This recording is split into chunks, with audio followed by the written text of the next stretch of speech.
수험생 여러분 안녕하십니까? 소방공무원, 소방학, 소방법 강의를 담당하는 이종우라고 합니다. 자, 이번 시간에 저희 이제 법규, 완공검사 하기로 했었죠. 그럼 착공, 그죠? 하고 이제 공사를 다 하고 나서 그 다음 우리는 이제 완공검사라는 걸 실시를 한다라고 제가 말씀드렸습니다. 그럼 공사업자는 이런 소방시설 공사를 모두 다 완공을 하면 본서에 얘를 꼭 받아야 된대. 맞습니까? 17조 1항에 따라 감리자가 지정되어 있는 자, 이 감리자 지정에 대해서는 뒤에서 할 거예요. 17조에서 감리 결과 보고서로 완공검사를 가름해준다. 가름해준다라는 게 완공검사를 하지 않았더라도 감리 결과 보고서가 있으면 완공검사 쓴 걸로 봐주겠다라는 거예요. 요 이름 알고 계세요? 대통령령으로 정하는 특정 소방력사분의 경우에는 본서가 공사나 감리 결과 보고서대로 완공됐는지를 현장에서 확인할 수 있다. 이게 정말 중요한 게 뭐냐면, 자, 기본적으로 완공검사라는 걸 우리가 받아요. 근데 완공검사는 직접 본서가 와서 이제 우리가 보는 건 아니지만, 기본적으로 완공검사라는 걸 받게 되면, 그죠? 이제, 다시 여러분들. 공사가 완공이 되면 본서의 완공검사를 받죠. 그죠? 근데 본서의 완공검사를 받지 않아도 되는 경우가 요거라고요.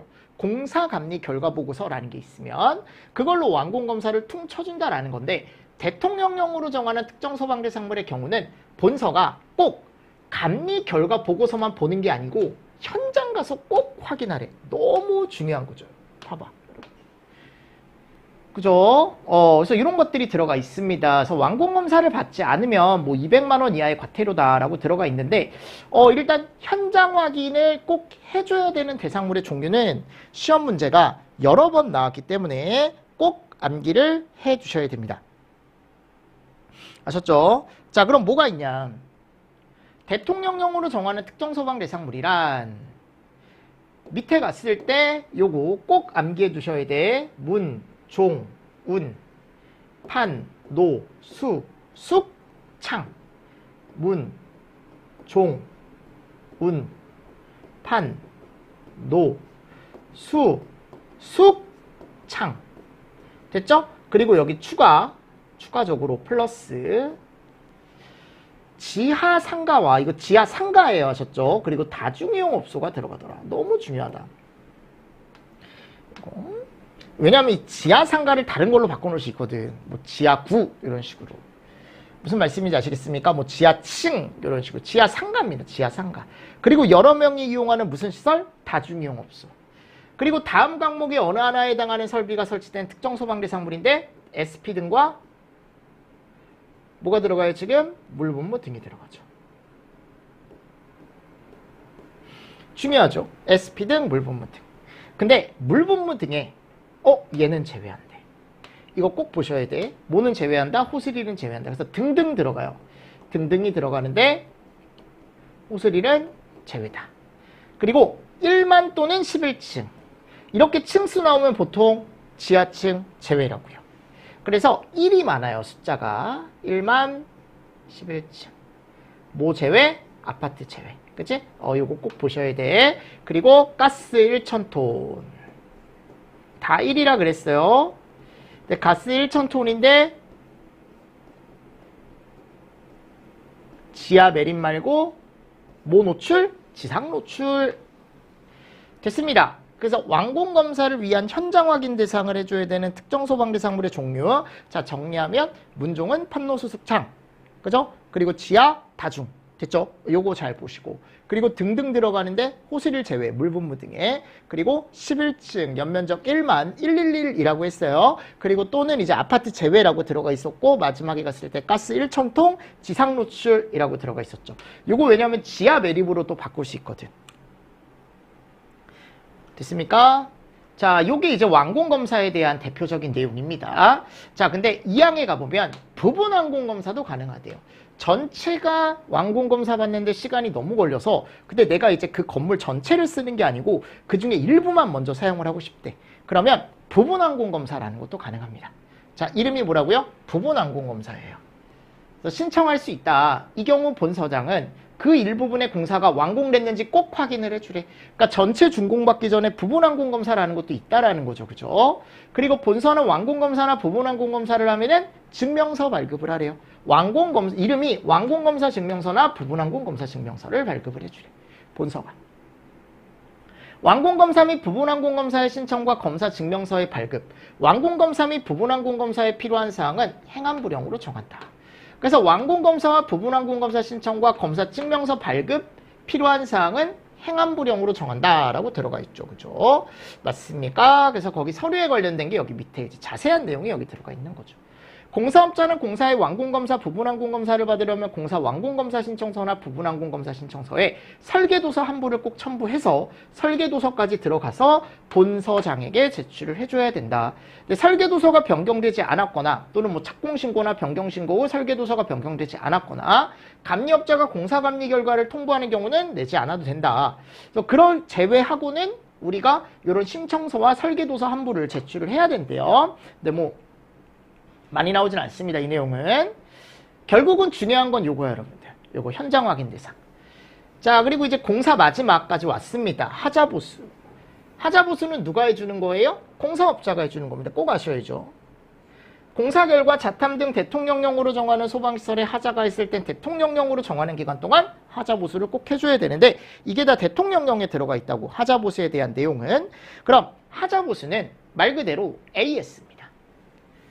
그래서 요 하자보수를 해줘야 되는 소방시설과 그 기간이 정해져 있는데 일단 기간은 2년 또는 3년이에요.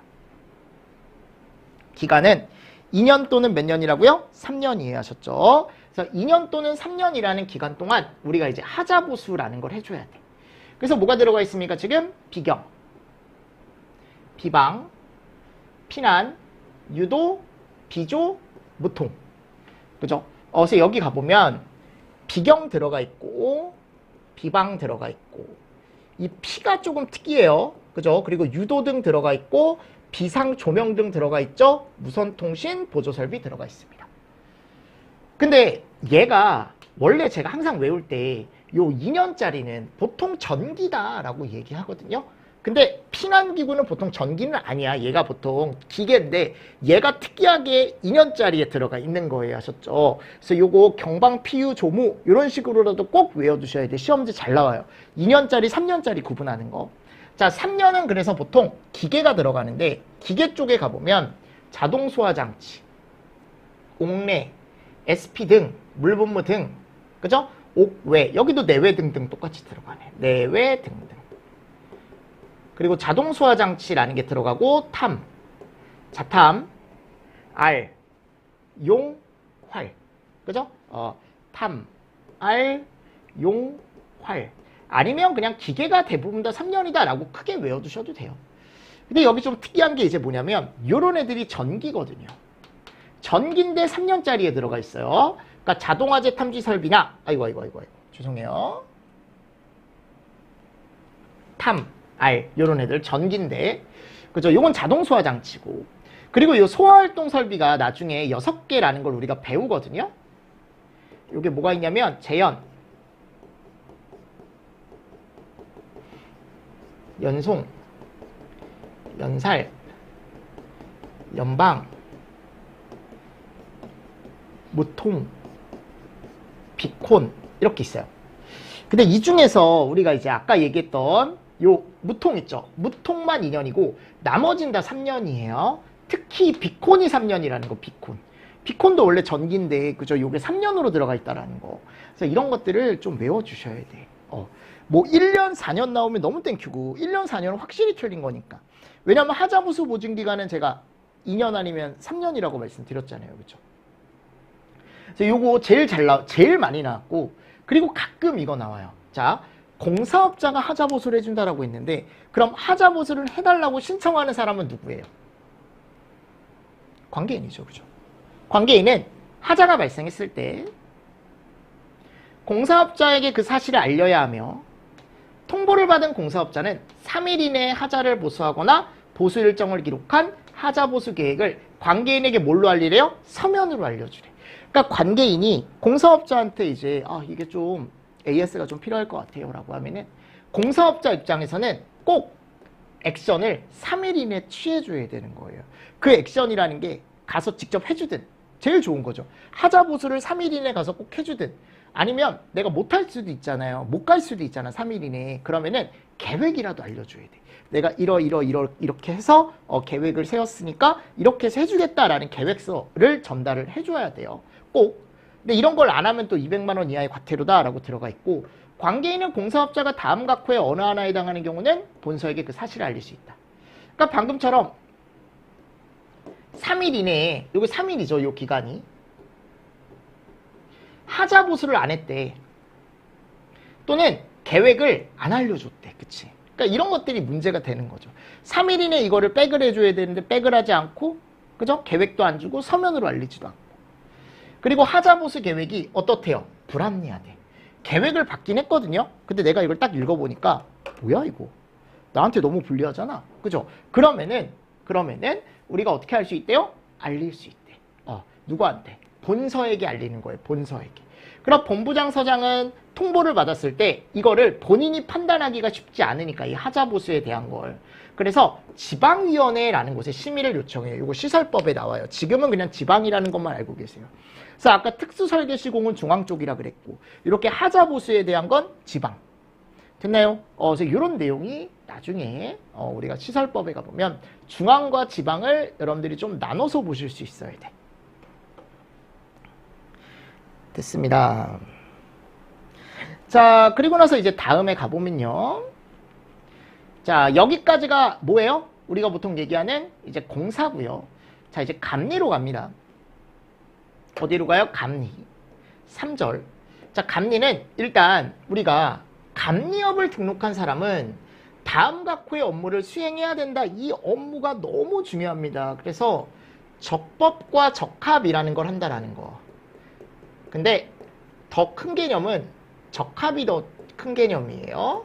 그래서 적합에는 적법도 플러스 적법 플러스 그리고 여기 뭐가 들어가냐면 얘가 들어가요.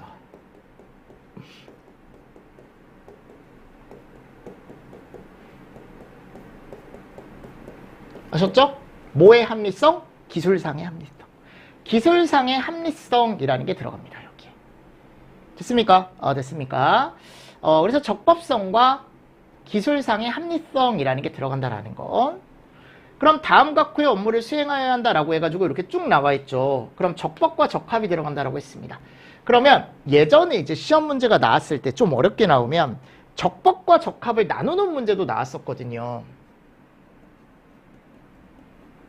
적법을 적합으로 바꿔놓고 적합을 적법으로 바꿔서 시험 문제가 나온 적이 있습니다. 근데 적법이 3개예요. 나머진 대부분 다 적합이다 라고 외워두셔도 됩니다. 근데 이제 앞쪽에 있는 멘트도 한 번 정도는 보셔야죠. 그래서 나중에 가보면 설치 계획표라는 건 적법성을 봐야 된다라고 들어가요. 설치 계획표. 오른쪽에 살짝 적어주시면 좋죠. 설치 계획표. 그리고 피난시설이나 방화시설.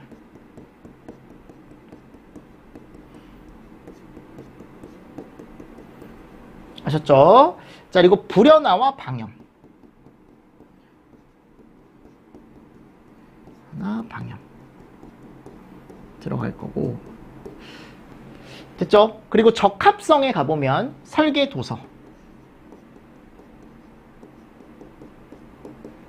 또 설계 변경사항.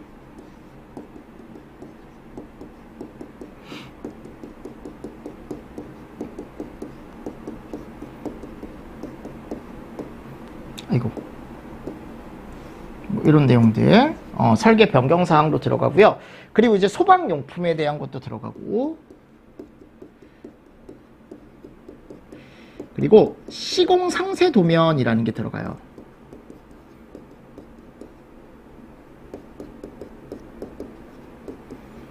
근데 시공상세도면은 여러분들 설계도면이랑 다른 거예요.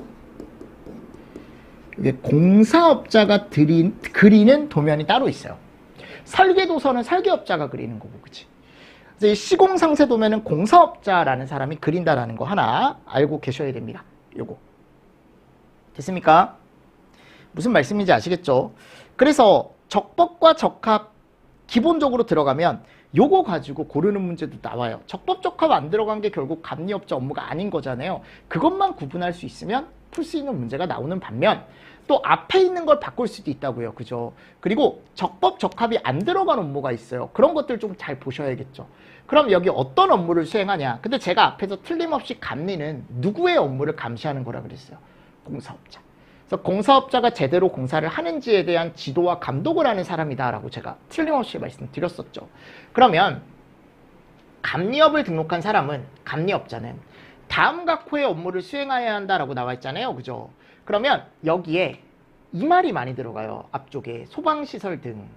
소방시설 등이라는 건 기본적으로 소방시설을 얘기하는데 소화, 경보, 피난구조, 소화용수, 소화활동 요 5가지 설비를 얘기합니다. 등에는 이제 여러 가지가 들어가요. 또 뭐 비상문도 들어가고 방화문도 들어가고 이런 식으로 나중에 시설법 정리해 가보면 나와요. 그럼 소방시설 등이라고 얘기하면은 설치 계획표의 적법성 검토. 그러니까 얘가 설치를 하고자 하는 설치 계획표가 제대로 법에 적합한지를 본대요. 그래서 설치 계획표, 그리고 설계 도서. 설계 도서는 설치 계획과 더불어 이제 기술상의 합리성, 그죠? 그러니까 우리가 설치 계획표에 들어가 있는 내용도 보고, 그리고 실제적으로 설계 도서라는 걸 또 작성하는데 그 설계 도서에 따라서 적법한지 또 거기에 대한 기술상의 합리성까지 본대요. 설치 계획표는 적합이고 설계 도서는 적합이에요. 설치 계획표는 적법, 설계 도서는 적합이에요. 그리고 설계 변경 사항에 또 적합 이런 것들이 들어가 있죠. 그렇죠? 그리고 나서 여기가 보면 소방용품이라는 게 나중에 나와요. 그래서 소방용품을 위치 규격 사용 자재를 제대로 사용했는지 검토, 적합성. 그리고 공사업자가 시공이, 그러니까 공사업, 이게 중요한 거죠. 공사업자가 한 시공이 설계 도서와 기준에 맞는지에 대한 지도 감독. 요게 메인 업무입니다. 지도 감독. 누구? 공사업자. 그죠? 공사업자를 지도 감독하는 거죠. 그리고 요 2개는 적법과 적합이 없으니까 조금 잘 보셔야 돼. 성능시험. 그래서 내가 예를 들어 스프링클러를 공사했는데 그 스프링클러에서 물이 제대로 나오는지, 불이 꺼질 만큼 물이 나오는지 이런 것들 성능시험 한대요. 그리고 공사업자가 작성한 시공 상세도면. 그죠? 요거를 설계업자로 바꿀 수 있거든요. 또는 감리업자로 바꿀 수 있으니까 이런 거 조심하시고. 실제로 시험지가 그렇게 나왔어요. 시공 상세도면이야. 그리고 피난시설, 방화시설 적법성, 불연화, 방연물품 적법성. 요게 이제 업무죠. 업무 9가지가 생각보다 시험지가 잘 나옵니다. 그러니까 보기에 섞어놓고 보기에서 골라라 라고 할 수도 있고요. 정확하게 암기가 필요하긴 해요. 나중에는. 근데 처음에는 그냥 적법과 적합이라는 게 있다. 2항. 용도와 구조에서 특별히 안전성과 보안성이 요구되는 소방대상물로 대통령령으로 정하는 장소에서 시공되는 소방시설물에 대한 소방감리는 감리업자가 아닌 사람도 할 수 있대. 그치? 그래서 이렇게 안전성과 보안성이 요구되는 소방대상물로서 대통령령으로 정하는 장소가 어디냐라고 하면은 원자력 관련된 원자력 시설이 설치된 장소다라고 알고 계시면 됩니다. 그래서 원자력 시설이 설치된 장소다라고 알고 계시면 돼요. 됐죠? 자, 그리고 3항. 감리업자는 1항 각호, 아까 얘기했던 업무를 수행할 때, 1항 각호의 업무를 수행할 때 대통령령으로 정하는 감리 종류 및 대상에 따라 공사 현장에 소속 감리원을 배치하고 감리일지를 기록하는 등 대통령령으로 정하는 감리 방법에 따라야 된다. 그럼 감리업자는 대통령령으로 정하는 감리 종류가 있고 거기 대상이 있대요. 이게 진짜 중요하거든. 그래서 대통령령으로 정하는 감리 종류가 뭐가 있냐. 다음 가보면 24, 23, 17 이렇게 나왔죠. 맨날 나왔던 게 이거예요. 그래서 공사 감리 종류에는 일단 상주 공사 감리와 일반 공사 감리가 있습니다. 아셨죠? 상주 공사 감리와 뭐가 있다? 일반 공사 감리가 있습니다. 그럼 상주 공사 감리와 일반 공사 감리의 차이점은 상주 공사 감리는 공사 현장에 항상 상주하는 사람이에요. 그래서 공사 시작부터 끝까지 항상 상주하는 사람이죠. 그래서 맨날 있는 사람이기 때문에 시험 문제는 얘가 나와.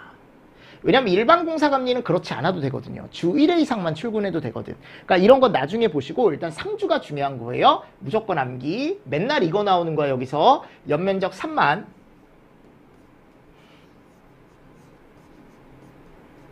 진짜 맨날 이거 나와 여러분들. 대신에 뭐는 제외? 아파트는 제외래. 그치? 그래서 아파트 기준이 따로 있어요. 요거 잘 나오죠.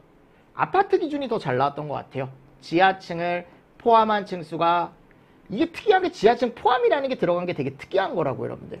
16층 플러스 몇 세대? 500세대 아파트가 지하층을 포함한 층수가 16층 이상으로 500세대 두 개 다 만족을 해야 돼요. 16층 이상으로 만족을 해야 되고 거기 세대수에 대한 기준이 몇 세대? 500세대라는 것도 꼭 만족을 해줘야 된다라고 들어가 있습니다. 꼭 알고 계셔야 돼요 여러분들. 16층에 몇 세대요? 500세대라는 거. 됐죠? 그리고 오른쪽에 가보면 감리원은 행안부령으로 정하는 기간 동안 공사 현장의 상주에서 아까 얘기했던 감리 업무를 하고 본인들이 얘기하는 업무 일지에 다 기록을 해야 된대. 근데 여기 가보면 이런 얘기가 나오죠? 뭐로 정하는 기간 동안? 행안부령으로 정하는 기간 동안. 이 행안부령으로 정하는 기간은 일반적으로 착공부터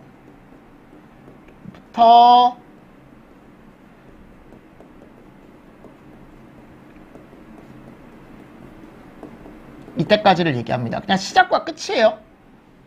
우리 공사 착공이라는 거 배웠잖아요. 그리고 완공검사라는 거 배웠죠. 그죠? 됐습니까? 그리고 조금 더 자세하게 얘기하면 이 공사 시작 시점을 우리가 보통 이렇게 얘기해요. 배관을 설치. 배관을 매립할 때부터 라고 얘기합니다. 이 뒤에 나와요 여러분들. 그냥 살짝만 적어주세요. 계속 행안부령으로 정하는 기간이라는 게 나오거든. 그 얘기가 이거다라는 거예요. 계속. 그래서 공사 현장에 상주를 한대요. 감리일지 우리가 일기 쓰는 거야. 그날 뭐 했는지 업무일지. 됐죠? 그리고 뭐 구호에 따른 업무는 행안부령으로 정하는 기간 동안 공사가 이루어지는 경우만 해당한다. 그래서 우리가 아까 1항에 구호에 가보면 업무에 갔을 때 실내 장식물의 불연화와 방염물품의 적법성 검토라는 게 있었는데 뭐 그건 그렇대요. 그리고 감리원이 행안부령으로 정하는 기간 중 부득이한 사유로 하루 이상 현장을 이탈한다? 하루라도 현장을 이탈하면 안 되는데 그럼 일지에 발주, 일을 준 청이나 일을 준 사람의 확인을 받아야 되는데 그리고 대행자를 당연히 세워놔야겠죠. 감리업자는 감리원이 행안부령으로 정하는 기간 중 계속 나오죠. 교육이나 민방이나 예비군을 받으러 간대. 또는 유급휴가로 현장을 이탈하게 되면 감리 업무에 지장이 없도록 대행 사람을 배치를 해줘야 된다. 인수인계도 해야 된다. 그리고 상주에 해당하면 안 하면 뭐다? 일반공사 갑니다. 이름이 일반공사 감리. 감리원은 현장에 배치가 되어 감리 업무를 수행해야 되는데 아까 구호는 뭐 읽어보시고 행안부령으로 정하는 기간 중에 주 1회예요. 주 1회. 상주는 이런 말 없었죠? 주 1회 연상 이상 배치가 되면 되고 1호의 업무를 수행하고 일지에 기록해라.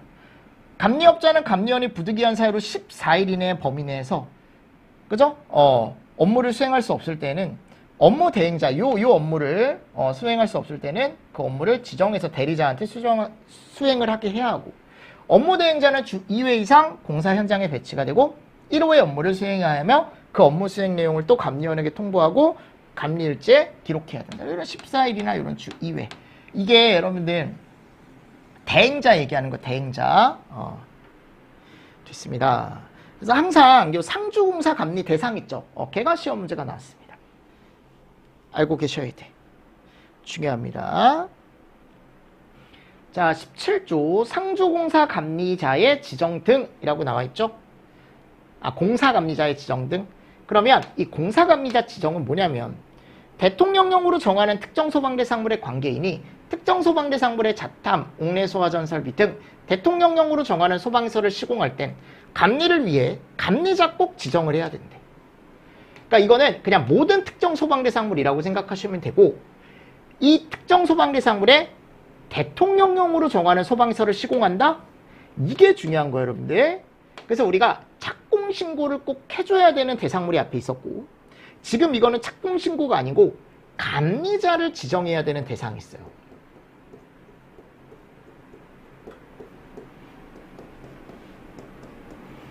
그러니까 내가 공사 현장에 있으면 그 공사 현장에 꼭 감리자를 지정을 해줘야 되는. 그래서 이 감리자를 지정을 하면 감리자 지정이라는 게 결국 이거예요. 회사랑 계약을 한다라는 거야. 내가 어떤 회사랑 계약을 할지, 어떤 감리업체랑 계약을 할지. 그러면 감리자로 지정을 하게 되면은 꼭 신고해줘야 돼요. 본서에게 지정신고라는 걸 해줘야 돼.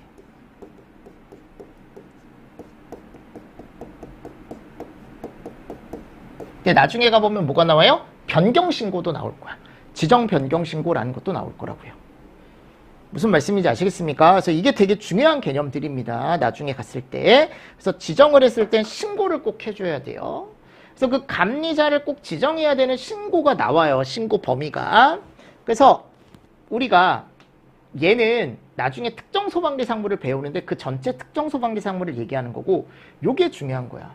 17조 1항 본문에서 자탐설비, 옥내수화전 설비 등 대통령령으로 정하는 소방시설을 시공할 때, 그죠? 시공할 때라고 나와 있죠. 이 시공할 때가 나와 있는데 이 시공하는 게 되게 중요한 거라고요. 됐습니까? 그래서 우리가 이제 얘기하는 이 시공할 때를 아래 갔을 때 이런 설비들이 시공될 때를 얘기하는데 그러면 오른쪽에 얘도 한번 적어볼게요. 이게 착공신고랑 좀 내용이 비슷해요. 내외 등이 들어가는데 얘네들은 신설을 하거나 개설을 하거나 증설을 할 때 이건 대신에 착공신고랑 비슷한 거지 아예 다른 거예요, 여러분들. 얘 이름은 감리자 지정 대상이고 앞에 있는 건 착공신고 대상이고 신설, 개설, 증설할 때 4개를. 근데 여기는 여러분들 캐비넷형이랑 호스릴은 제외예요. 캐비닛. 왜냐면 이거 캐비닛형 포함으로 되게 잘 나왔거든. 호스릴은 제외. 아셨죠? 그래서 여기 증설까지 들어간다라는 거. 그리고 앞에서도 얘기했지만 이 증설은 설비나 뭐에 대한 증설을 얘기한다? 구역에 대한 증설을 얘기합니다.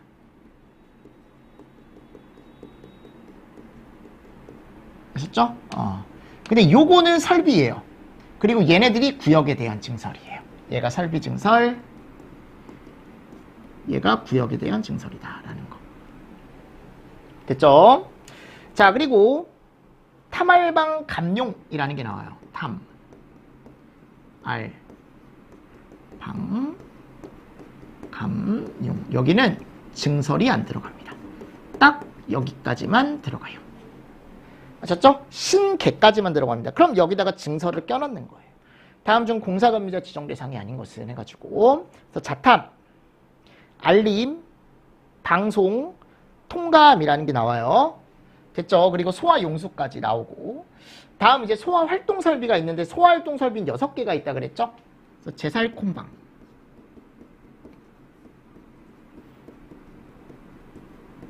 여기가 이렇게 나와요. 됐죠? 그래서 제살콘방 나오고 그 다음 송무가 나와요. 또는 무송이 나오는데 이렇게 나오죠. 신계라고 나와요. 뭐라고 나온다고? 신계라고 나와요. 신계. 됐습니까? 그래서 여기다가 증설을 껴넣는 거예요. 그럼 다시 본문으로 보면 결국 이런 곳 같은 경우는 우리가 꼭 공사감리자를 지정을 해야 된다. 됐습니까? 근데 공사감리자 지정은 생각보다 그렇게 많이 안 나오더라고요. 그래서 예전에 요 캐비넷형 껴놔가지고 한번 나온 적을 제가 본 적이 있어가지고 그래서 한 번 정도 보셔야겠죠, 그죠? 그래서 옥내 신계증, SP 등 신계증, 물분무 등 신계증, 옥외수화전 신계증 들어가 있고 탐알방, 그죠? 여기 갔을 때 감, 용 요런 애들은 증설이 빠져 있습니다. 소화활동 설비에 갔을 때 여기서 제가 하나 보여드리고 싶은 게 뭐냐면 지금 다 증설이 들어가 있죠. 증설 들어가 있는 것 중에 뭐를 잘 보시냐면 연살에 가보면 여기가 송수구역이거든요. 근데 원래는 이게 살수구역이 맞는데 특이하게 송수구역이라고 들어가 있다라는 거. 그러니까 이게 법이 좀 안 맞는 게 앞쪽에 착공신고 페이지 191페이지 가보시면 191페이지 착공신고가 있었거든요. 앞으로 좀 가볼까요? 착공신고에 가보면 여기도 틀림없이 보시면 있다고 여기에. 근데 연살은 살수구역이라고 돼 있죠. 그죠? 근데 방금은 뭐라고 돼 있다고요? 송수구역이라고 돼 있습니다. 이게 특이한 거예요, 여러분들. 맞죠? 근데 이게 원래 살수구역이 맞아요. 표현은. 근데 이제 법이 그렇게 들어가 있으니까 조금 조심하십시오. 이런 것들은. 그래서 다시 본문으로 와서 이렇게 보시고 관계인은 감리자를 지정하면 행안부령으로 정하는 바에 따라 본서에게 꼭 신고하래. 그리고 변경 시에도 꼭 신고해 줘야 돼요. 감리자의 지정을 하면 우리가 신고를 꼭 해줘야 돼. 아셨습니까? 또는 변경도 마찬가지예요. 근데 지정신고 뭐 자세하게 서류나 이런 거 아직 나온 적은 없는데 그럼 감리자를 내가 지정을 했다라고 한다면 이런 거 그냥 동그라미만 치겠습니다. 그리고 감리원의 감리원 등급 증명서류, 감리계획서를 내주래요. 그리고 설계계약서 사본, 설계계약서 사본, 그리고 감리계약서 사본. 그리고 만약 변경할 거면 제가 모든 변경 신고는 며칠? 30일. 그리고 본서는 결과 통보 2일. 이런 거 잘 보세요. 요거 동그라미만 치세요. 결과 통보 2일. 그리고 본서는 지정 신고나 변경 신고를 받으면 그 신고 수리 여부를 며칠? 2일 이내 신고 수리 여부를 통지한다라고 나와 있습니다. 2일 같은 경우 한번 좀 잘 보시면 될 것 같습니다. 그래서 우리가 감리자 지정이 되면 지정 신고를 하는 거예요. 변경 신고도 마찬가지죠. 그리고 나서 변경 신고가 아니고 지정 신고를 했죠. 본서에게 지정 신고를 합니다. 그죠? 요거. 근데 이제 감리업자는 지정 신고를 했으니까 이제 감리업자가 본인이 데리고 있는 회사 직원, 감리원을 이제 현장에 배치를 합니다. 아까 소방기술자 배치하듯이 조금 큰 현장이면 특급, 조금 작은 현장이면 고급, 그거보다 작은 현장이면 중급, 그거보다 작으면 초급, 이렇게. 그럼 감리원을 배치를 하는데 이 감리원을 배치할 때 특급이냐 똑같아요. 고급이냐 중급이냐 초급이냐 배치를 하는 거죠. 맞죠? 그럼 감리업자는 감리원을 배치하는데 이 감리원을 배치했을 때 그냥 여기서 끝나는 게 아니고 꼭 배치했다라는 통보를 꼭 해줘야 돼. 이건 신고가 아니에요.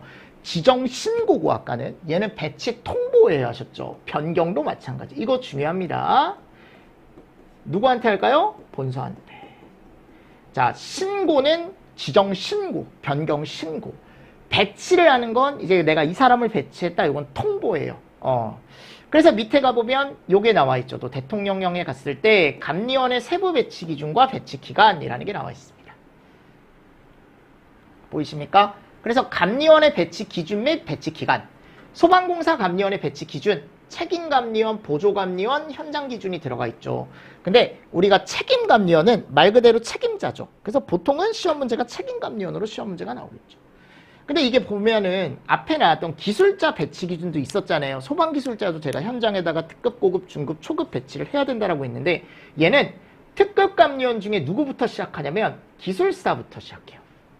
보조는 읽어보시고 초급감리원 이상이면 아무나 다 된대. 그럼 저 책임감리원이 중요한 거예요. 아, 소방기술사만 배치할 수 있는 현장 기준이 따로 있네. 근데 읽어보시면 알겠지만 요게 아까 우리가 배웠던 특급 소방기술자 기준하고 똑같다고요. 같이 외워두시면 되겠죠. 그래서 아까 20만에 제가 더블해서 40층. 지하층 포함이다. 조심하셔라. 기억하시죠? 그리고 여기 갔을 때 특급감리원이래 이번에는. 그러니까 특급감리원 중에 제일 높은 기술사라는 사람이 한 사람이 딱 있는 거야. 한 사람. 이건 기술사밖에 못해요. 그리고 그 이외에 급을 부여받을 수 있는 특급감리원이라는 사람들이 있는데 이 사람은 기술사가 아니죠. 그죠? 그 외에 우리가 또 특급을 받을 수가 있는데 그 특급을 받았을 때는 3만에 20만, 아파트 제외, 지하층 포함 16층. 이거 뭐하고 똑같아요? 그렇지. 고급이랑 똑같죠. 그리고 밑으로 가면은 고급감리원이 나와요. 고급감리원은 중급 기술자와 유사합니다.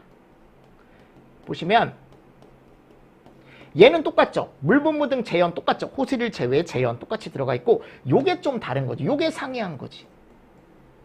그래서 중급 기술자 기준에는 이게 없었어요. 지금 여기는 3만에 20만 아파트로 들어가 있잖아요. 거기 중급 기술자 기준에는 뭐가 들어가 있었냐면 연면적 5천에 3만 아파트 제외 들어가 있었고 아파트 연면적 1만에서 20만 들어가 있었죠.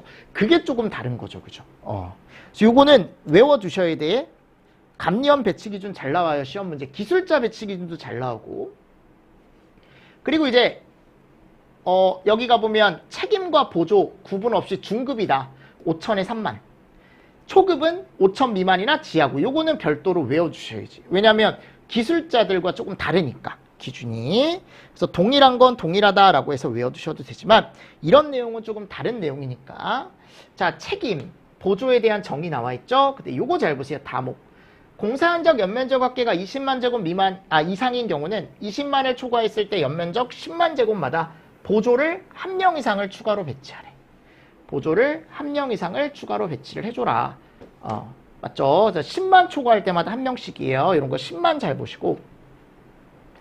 공사감리원 배치 기간. 감리업자는 감리원을 상주와 일반 공사감리로 구분을 했을 때 공사 착공일로부터 완공검사 증명서 발급일 때까지의 기간 중 행안부령으로 정하는 기간 동안 배치한다. 그래서 이 행안부령으로 정하는 기간은 뒤에 나와요. 조금 더 정확한 기간. 이건 좀 크게 얘기한 거고, 그죠? 조금 더 정확한 기간은 바로 밑에 나와요. 이따가. 감리업자는 감옥에도 불구하고 시공감리 품질 및 안전에 지장이 없는 경우로 다음 언어의 하나에 해당하는 경우로 발주자가 서면으로 승낙하는 경우는 뺄 수 있다. 잠깐 현장에서. 이게 아까 기술자 뺄 수 있는 기준하고 똑같습니다. 그죠? 감리업자는 소속 감리원을 배치했을 때 행안부령으로 정하는 바에 따라 통보를 해주래. 이게 통보야. 그래서 꼭 변경 통보예요. 이게 신고로 바꿔놓는 경우가 있다고요. 그래서 배치 통보는 이렇게 해주래요. 맞습니까? 그래서 7일 이내에 본서에 알려주래. 요거 알고 계세요. 요거 7일 정도, 동그라미 정도. 나온 적은 없는데. 서류는 읽어보시고. 그리고 감리원의 세부적인 배치 기준은 행안부령으로 정한다. 그래서 요게 또 규칙 제16조에 가보면 조금 더 세부적인 기준이 나오는데 상주일 때는 맞습니까? 여기 남옥 가보세요. 요때까지 배치하래. 그래서 배관을 설치하거나 매립할 때부터 이게 조금 더 자세한 기간이죠. 조금 더 자세한 기간 읽어보시고. 일반 공사 감리원 같은 경우는 여기 갔을 때 맞습니까? 한 명의 주 1회 이상 배치를 하래요. 요게 또 특이한 거죠. 일반 공사 감리는 주 1회다. 상주는 이런 얘기가 없죠. 그죠? 왜냐하면 상주는 항상 있어야 되는 거니까. 그래서 한 명의 감리원이 담당하는 감리원장은 5개. 요거 5개 동그라미. 이건 왜냐하면 예전에 기출문제가 나온 적이 있습니다. 그래서 월화수목금 따졌을 때 주 1회니까 최소 5개 정도 나갈 수 있는 거죠. 일반 공사는. 그리고 자탐 또는 옥내 소화전 설비 중 어느 하나만 딱 설치되어 있는 2개의 감리 현장이 가까이 있대. 그럼 그냥 하나로 본대요. 그러니까 설비도 이런 것들 중 하나만 설치되어 있고 그리고 가까운 거죠. 그죠? 티맵 찍었을 때, 내비 찍었을 때 30km 이내니까 내가 차로 갔을 때 30분이면 가니까 서울 시내 여러분들 출퇴근 시간 빼고 그때는 30km를 1시간에 간다라는 게 30분 안에 간다라는 게 말도 안 되는 거지. 그지? 그래서 요렇게 됐을 때 연면적 합계가 10만 제곱보다 낮아요. 5개 합쳤을 때. 다만 일반 공사 감리 대상인 아파트의 경우는 연면적 관계없이 5개. 5개. 이런 것도 잘 나와요. 숫자니까. 그리고 아까 얘기했지만 우리가 행안부령으로 정하는 기간이라고 하면은 자세하게 얘기하면은 배관을 설치하거나 매립할 때부터 완공검사 증명서를 발급받을 때까지다. 한번 읽어보세요. 일반공사 감리기간, 상주공사 감리기간만 보시고 이거 왜냐하면 이거 자격증에 가끔 이런 문제가 나오긴 하거든. 나중에 봅시다. 이런 건 아셨죠? 지금 보기 싫죠? 되게 보기 싫게 생겼잖아. 그지? 아직은 나온 적 없으니까. 자, 19조 위반사항에 대한 조치라는 게 나와요. 그죠? 그럼 이거 조금 쉬었다가 제가 설명을 한번 또 드려보도록 하겠습니다. 무슨 말씀인지 아시겠죠? 이게 법이 양이 많다라고 제가 말씀드렸어요. 근데 어차피 나중에 줄일 기회가 있을 겁니다. 처음에는 내용을 조금 폭넓게 이런 내용이 있구나 라고 가져가셔야 돼. 됐죠? 자, 이번 시간 여러분들 수고 많으셨어요. 네, 수고하셨습니다.